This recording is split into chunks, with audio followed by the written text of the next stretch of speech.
Sam and Karen is no stranger to the Agile community here in South Africa and abroad as well. So a lot of you know them. They are partners in the Agile consultancy called Growing Agile based in Cape Town. So Sam's personal motto is to be brave, and she embodies this by taking on challenges one step at a time. What does that remind you of? Just saying, hashtag.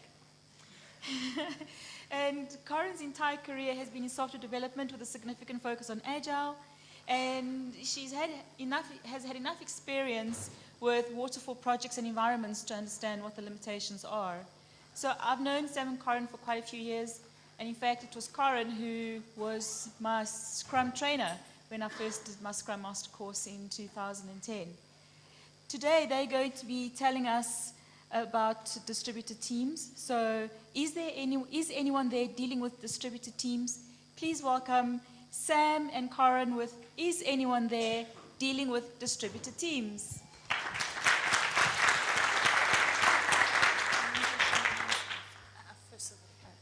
Okay, so we're going to start with a little video for fun. Familiar? Thanks for standing. Cool, so I think we've all been there. But imagine instead, very loud for myself. If you could hire the best people for the job from anywhere in the world, and it wouldn't matter where they live. You wouldn't even have to convince them to move to a different country. Imagine you could work for anywhere. So you go on a business trip with your spouse to Australia and you can still work, so you don't have to take leave to do that. Imagine that when you're sick, but there's a crucial thing happening in the office, you can just work from home and you don't have to make everyone else in the office sick because you have access to do everything you need to do from home. Imagine if you never ever sat in traffic ever again. Who's in a happy, warm place right now? Woohoo! Yay! Cool. So with that, I'm Sam. I'm Karen. We're standing on the wrong side again. Oops. Well, we're from Growing Agile. So we're Agile coaches. And how this talk kind of came into being was, thank you, we love face-to-face communication. Did any of you go to Aslam's talk? Yeah. If anyone speaks to Aslam, he'll just tell you we love sticky notes. Yep. We love sticky notes. We love face-to-face communication. We think it's amazing. We think it's awesome. So the problem came in with, that's great, but if I carried on traveling, I'd be divorced. And Karen also. So how do we get to do this Agile stuff and stay happily married? So what was remotely possible? And that's how all of this came about, through our personal experience of trying to do this stuff remotely. So we're quickly going to talk about a couple of types of remote or distributed teams. I found out at Laing Coffee this morning that some people think remote and distributed mean different things. So we mean anything where you're not in the same room. So if co-located is within 6 meters of someone, we mean everything else. Yeah. So there's one option which you might just call remote, which is you're all actually in the same time zone and maybe even in the same city, but sometimes you choose to work from home, or maybe you're in Cape Town and Joburg, but so you can get together if you want to, but most of the time you just don't. Then we have ones where there's quite a bit of overlap, so you could have kind of Western and Eastern Europe, so kind of maybe 5 of your hours of the day, they've got some overlap, so you've got quite a lot of things that you can do together. And then we have things like New Zealand and South Africa, we have some experience with that, where there literally are no working hours that overlap. So we even tried to do a coaching call with someone in New Zealand, someone in South Africa, and someone in Canada. That was fun. Quite special. So depending on which of these situations you find yourself in, there's some different techniques that work. So we're going to just talk through some things that we've found have helped, and we've kind of, obviously the things you do in the same time zone you can, the things you can do with no overlap you can do with the same time zone, but the ones in the same time zone are maybe harder to do if there's no overlap. So same time zone, focus on your technologies. So think about what technology you're using. This would be synchronous communication. So you're able to pick up the phone and have a communication. instantly. You don't have to fire an email and kind of forget and wait for it to come back because you're in the same time zone. A great example of this was one team, they had a lot of money. So the whole one wall in their team room was a video wall. And it was a video wall to the team over there. In another country. Another country. Karen's in another country. But because it was a video wall, I could see who was sitting there, and I could walk up to the wall and call Karen over and have a conversation with her. I could walk up to my wall and Almost say hello. as if we were in the same room. Awesome. But there's just, a few countries between us. Sam and I actually do this sometimes when we often work in the same office. We work at Sam's house, but sometimes there's a reason I need to stay home, like recently when I couldn't drive because I broke my foot. And what we would just do is just run a Skype channel, like a Skype chat, the whole day. In the background. So when you're talking to yourself and you're like, I'm trying to do that thing and I don't know and what's happening, or I'm going to go grab some tea. All of that information is just shared instantly because the other person's listening to you without you having to think, oh, I better tell Sam I'm going to go grab tea, so I'm going to be offline for 10 minutes. So having some way of background communicating what your thought process is, being able to quickly see if that person is there or not, take a lot of the difficulties out of the fact that, well, are they at their desk or they're not at their desk? If you have partial overlap, you want to make sure you're using that overlap in the best possible way. Most teams, if they have partial overlap, what they do in that time is they have a stand-up. That's the worst way to use that time. The most difficult thing we have in Agile is shared communication and shared understanding. So use that time to rather have a grooming session, to really understand how you're going to work as a team, not to have a stand-up to tell each other what you're doing. You can do that in an asynchronous manner using email or Slack or some other channel. We recently coached a group of product owners, but the product owners are all based in the US, and the teams are all based in either Europe, India, or South Africa. And their biggest takeaway from this was, why am I spending my few hours I have with the team listening to their stand-up when I don't care?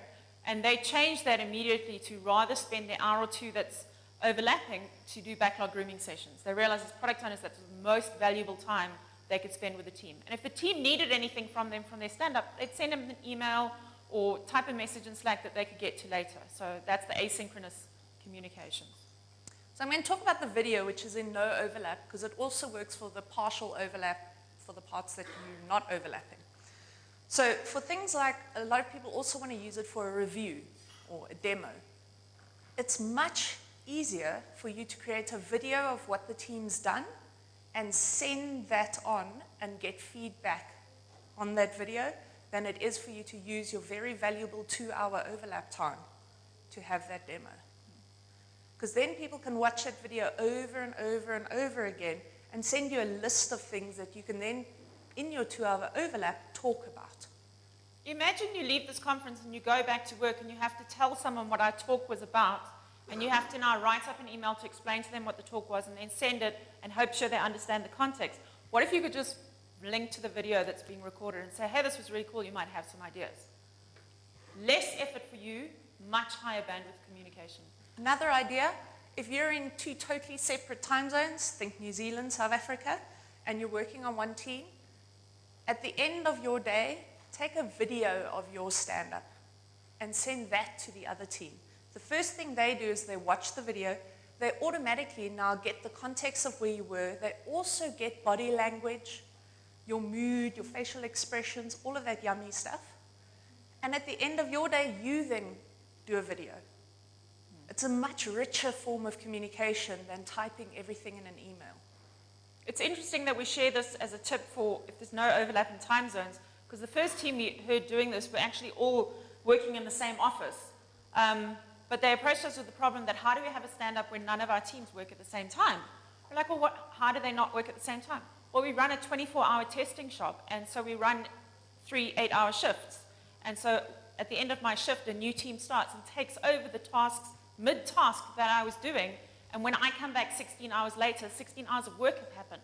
How do we sync up? And so this video technique was something that they did to share information. Another thing is to rotate one person out. So have one person in the team take the hit for a sprint, for example. So one person works 6 to 8 in the evening to do a handover to the other team. And in the next sprint, someone else takes that hit. If you do that, make sure it rotates through the team, that it's not the same person taking that hit, unless they prefer working those hours. Again here, if you have something like a specialist role in one area, like a product owner, this was also a story from India, a team who worked in India, the whole dev team was in India and the product owner was in the States. And they found that actually by employing a business analyst in India who was willing to work later hours and have some overlap with the States, they were basically allowed, they could reduce their question time and the kind of impact on the team waiting for stuff enough to pay for this guy's salary.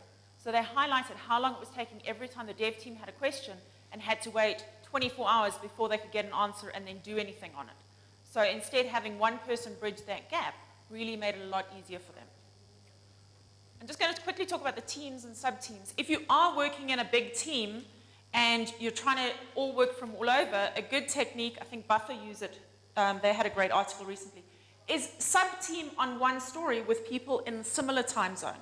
So we might all be one big team, but Sam and I who work in the same time zone are going to work on this story, and Subhash and Felicity who work in the American time zone are going to work on that story. So where you need high bandwidth communication, use someone closer to your time zone, and where asynchronous will work better for things where there's a little bit more, you can have a delay and it's not going to have an impact. That's kind of how you want to think about splitting up your work and how you work together. Okay, so we're going to give you some top tips for distributed meetings. Hands up if you hold distributed meetings today. Okay, great. These are our tips to avoid the video we just saw. Okay, first tip, use good tech. So we are in a country that suffers from low bandwidth. So think about your tech carefully. If you're in a big corporate, you have to think about it even more carefully because a lot of these things are blocked for you. So well, if before you say anything, does anyone here work for the IT department police who block any tools? Okay, don't mention the tool that's currently not blocked in South Africa, Sam. Okay, never mind. But read the slide carefully. Okay.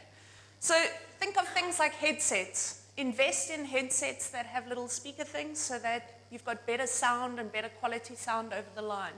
We've got a little USB speakerphone that plugs into our iPhones, and we can use that because it works much better than putting your iPhone on speaker. Can you use Bluetooth as well? Yeah? So if you've never heard of Board Thing, it's like an online whiteboard tool. Google Drawings works as well, very collaborative. Lots of people can climb on it and add their own things. You particularly want to look at tools like Trello and Board Thing where it's updating for everybody and everyone can see and interact with the thing at the same time and see the updates. The next thing that we recommend doing is having working agreements around your calls and around your distributed meetings that are going to help you work better. A technique I learned actually from Lisa Atkins, who Henry just mentioned, is called bottom lining. So when we meet face to face, we like to tell stories, we like to elaborate. It's okay, everyone can come along for the journey. Karen, bottom line that? Oh, but I need to get to the point. So when we have a short amount of time, we want to get to the point quickly. Don't share the whole thing. Why is this important? Next thing is to have a rule about talking over. You saw that in the video. But what do you mean, Sam? I was going to do I'm getting this. there. Just be patient. Okay. So have a rule that when that happens, whoever's facilitating the conversation will decide who speaks. So whoever's convened the meeting, if they're facilitating, they go, Karen, I'd like to hear from you now. Oh, can I talk now? Thank you so much, Sam. I'm done now, thank you. Well, you're doing the next Oh, am I doing the next one too? Okay. Cool, disaster plan. Apparently, because that video was made in America, this happens there too, but it seems to happen an awful lot to us here. If your first technology fails, when your first technology fails, everyone should know what the protocol is for the next technology, and if that fails, the next technology. So you don't spend all your time on the call going, oh, are we on the right call? Oh, no, another call, another group is using the same access code for this WebEx. Oh, we only have one access code. How are we going to decide whose call this is? Well, we came to the meeting first. I've been in there. You're laughing because you were in the meeting too. I can't hear anything. What do I do now? I'll type in the chat video. No one's reading the chat video. How do I let them know to read the So chat we video? would recommend at least 3 levels of disaster recovery. What do you do if this isn't working, this isn't working, this isn't working? And whoever's facilitating, again, it's your responsibility to monitor all 3 of those levels, because you might not be aware of dude in Cape Town who's just lost his ADSL line and is now using email to talk to you. Okay, last one up, silence. You need to be comfortable with silence on calls. It happens a lot. Silence is not a bad thing. You don't have to fill it. So get comfortable with there being quiet time on a phone call. It's fine. We don't have the verbal cues that we have in person. I can see Sam's finished talking. I'm now going to start talking. So actually, when we're trying to be more respectful and not speak over, what you do is get these long pauses in silence. Get comfortable with it. It is better than the alternative. But make sure people are comfortable with it so they don't all rush to speak and kind of talk over each other. Good voice trumps bad video, particularly in our country. So instead of me going, just cut the video and have a conversation. What we've also found is that if there's no video and you're just talking, it builds trust. People start respecting each other more, and they start listening to people more because they have to listen for the gap in conversation in order to talk. People start being more vulnerable because if I can't see you, I can be a little more honest and open about my feelings and my opinions. So I discovered this the first time I was in a coaching call, and I grew friendships with people who I have still never met and feel like an affinity to them because we had really deep, meaningful conversations, soul-searching conversations over the phone in a coaching circle. And so you can create massive trust in an environment, particularly a voice-only environment, if you create the right circumstances and working agreements for that to happen.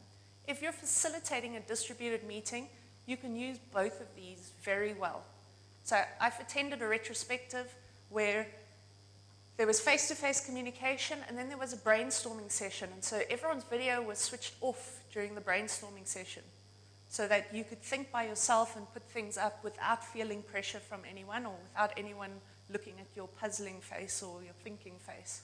And then you switch video back on again. So you can use both. Cool. Our next really important tip, which actually someone argued with me about this in Australia, is that everyone should have the same experience. So has anyone ever been the one guy who's dialed into a conference call where everyone else is in the room? Austin, I know you did it. Cool. It is the worst thing ever. People are having side conversations. People aren't aware of what the speaker is picking up or not picking up, and you sit there feeling like a tool and not wanting to like disturb the whole meeting just for you because, well, no, everyone else is clearly getting value. So you end up isolating the person who's in that different situation. And that's if you remember to dial that person in. Oh, I forgot I was even going to tell the story, Sam. I started as the development manager at Fundamo many years ago, and we had a big offshore team. We had teams in India, teams in South Africa, and we were doing an all-hands stand-up because it was like the hardening week before we were going to ship. And the stand-up started at 10, and we had like 40 people in the room, and I forgot to call India. By 10 minutes in, they'd been trying all the different numbers, and eventually someone's like, Karen, it's India on the line. They'd like to know if they're coming to the stand-up. So if we'd all had to dial in to the same meeting, we would never have forgotten about them. So think about if everyone has the same experience. If you're having a conference call, don't have some people in a room and some people at their desks. Have everyone at their desks with the headsets. Then if the line is bad, everyone knows the line is bad. Everyone jumps to another protocol. Another example of this was Lisa Crispin broke her, I think she had knee replacement or something, or hip replacement, it was or her foot ankle. or something. So she couldn't go to work for about 6 months. So what her team did was they bought an iPad and a bar chair and taped the iPad to the bar chair. And every meeting they had, they wheeled Lisa into the meeting so that Lisa's head was in the meeting and she could see everyone and talk to them as if she was there. So you want to make the experience as similar as you can for everyone. Karen and I did fail at this the other day. We were trying to eat our own dog food. So we both wore our headsets. But when you're sitting a meter away from each other and you know how loud Karen is, it doesn't really work. Apparently you get a lot of feedback that way. It's like Karen in stereo. There's no feedback on your mic here, so maybe we just need better mics. Karen in stereo. It's awesome. Okay, and our last tip is to prepare. So how many of you are Scrum Masters, coaches, facilitators? No, you're not, Aslan. Put your hand down. You're just a freaking developer. Just teasing. So when you have a face-to-face meeting, do you spend some time preparing? Do you have some planned activities that you're going to do? Maybe you've got some stationery you might use. You think about how we're going to connect with people in the beginning and build some trust. How are we going to close it and wrap it up? All of that. When are we going to take a bio break? Because, we can't sit in a room for 3 hours because we'll be really bored and stuffy and we need to stand up. All of those things that you do for in-person meetings, you need to do for distributed meetings as well. It's even more important with distributed meetings because you don't have cues of people checking out. You can't tell when someone's playing solitaire. So, and the thing is, with the tech we have today, you can be really, really creative. So we do things where we have a voice chat, and we've got a shared whiteboard where we're doing something, and we've got a little chat window where we can type some things, and we sometimes have video on and sometimes have video off. Use everything at your disposal. Play with new tools. We also recently have been doing some training preparation with a client who's international, and so they don't have a lot of slots where the times overlap. So we've been doing 3-hour sessions with them, workshops where we're working on training material. 3 hours on the phone without getting up and having a glass of water or whatever. That's really, so we just have a break in the middle for 15 minutes. Everyone turns off their video or their audio. We still stay connected to the call. We go, have a tea break, whatever, do the little bit of admin, return the phone call, and then we come back 15 minutes later. It works like magic. You can be refreshed. You're now paying attention again. 5 minutes. Okay. Oh, it's our last slide. That's So excellent. there's our single tweetable slide with all 5 tips.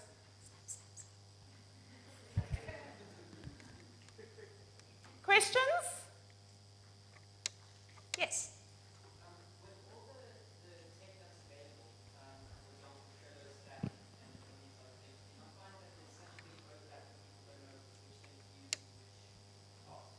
No, I find people use too many things instead of finding something that works. So, for example, they'll use Slack and Trello and email to chat in the same person. Yeah, so I think what happens in teams is, especially development teams, they get very excited by the tech, and so they think more tech is better, and then you don't know where to look anymore. Because then it's like, well, now I have to check Slack, 4 channels in Slack, then I have to go to email, and then that person's also WhatsApping me, and it just gets confusing. So you need to have working agreements as teams, and most teams don't have that. Where are we going to communicate about this? Where are we going to communicate about that? And if it's not working, find another way, but don't keep adding to your technology. Yeah, I think you can use lots of tools, but as you say, don't duplicate what you use the tool for. So the task board is in Trello, not also in Slack, not also in email. Aslam. So those different tools serve different purposes, Yes. right? So Slack creates a water cooler effect, it creates an immediate conversation piece. It sometimes works as an asynchronous way of catching up. Trello is for status. Yeah. Video is for immediate contact. So they serve very, very different purposes. I don't think it replaces, it augments. If you use them. Yeah, if you use them for the purpose that they're intended for. It'll figure itself out. That's my experience. So we actually, interesting, we use board things sometimes to, it's like you put a canvas up and you can brainstorm stuff on there. But actually, if we're just prioritizing like topics for a training course, we use Trello for that because it's much easier to drag things around and move them up and down.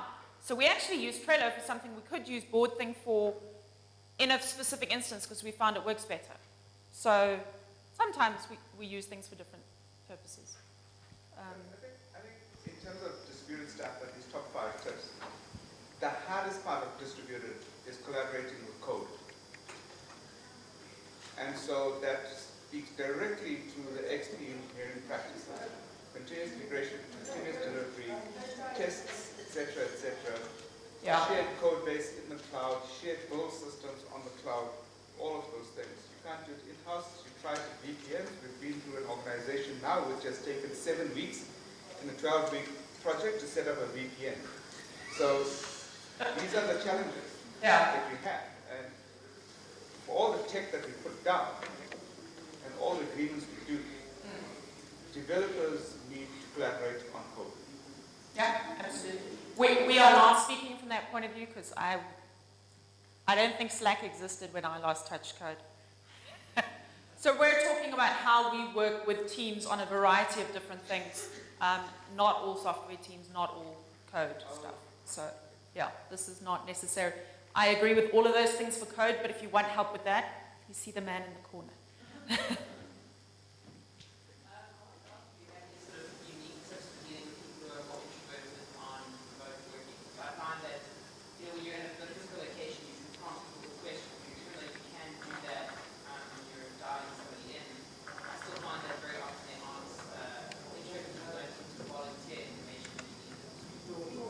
I'm going to tweak that slightly. So I'm going to say be cautious of cultures as well. So a lot of people have teams all over the world, or team members all over the world, and different cultures deal with things differently. And some of them are very introverted cultures. So if you pose a question, America is very happy to answer immediately. South Africa is very happy to answer immediately. India is going to be pretty quiet. Eastern Europe's probably going to be a bit quiet. So you have to, if you're the facilitator, you have to figure out different ways, exactly like you would in an in-person meeting. Instead, have everyone write their stuff in, I don't know, on-board thing on stickies. Everyone can write their own things and put them up, so that they're not faced with the, I have to speak immediately. So you slowly build those things in. The great thing you can do with board thing as well is it's anonymous who wrote the sticky. So if people want to put up things to talk about that, they don't necessarily want to say, well, I said that, or someone's going to point out that you said that, you can do that, that's possible. So I don't know if that's needed in your environment, but sometimes that. We often have things where people just are shy to talk, but they'll happily chat in a chat window, so give them the option. Yeah, so they won't say anything for the whole call. They're very active in the chat window. Yeah. That's okay. I once worked with some guys in South America, and if we spoke on the phone, I couldn't understand a word they were saying, but if they typed it, it worked fine. So we would have scheduled Skype calls, but they were just text because we understood each other better. But the synchronous thing was important. So we did synchronous typing. Okay, one more quick question. Just flick to our next slide. Is there more? Okay, Oh, there's one there. we can take one.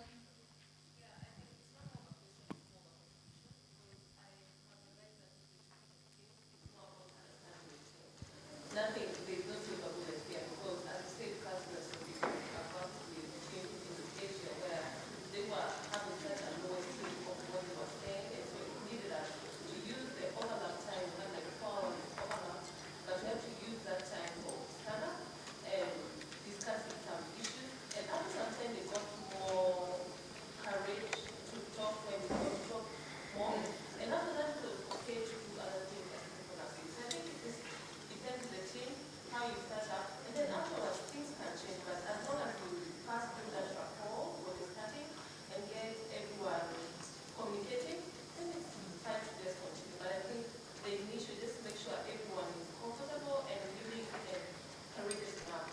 So building that team spirit and the trust in the team, even more important with distributed teams. And most people spend no time doing that. And that makes every meeting more difficult. Yeah, so that stuff often happens in the hallways or at lunchtime. With a distributed team, you have to plan for that to happen. So maybe you have calls just focused on building rapport and building trust. Please go to remoteagilecoach.com. We've got some videos up there, more tips for you. We've got links to a whole bunch of stuff that you can try out, articles, blog posts, tools, etc. Yeah, that's it. Thank you.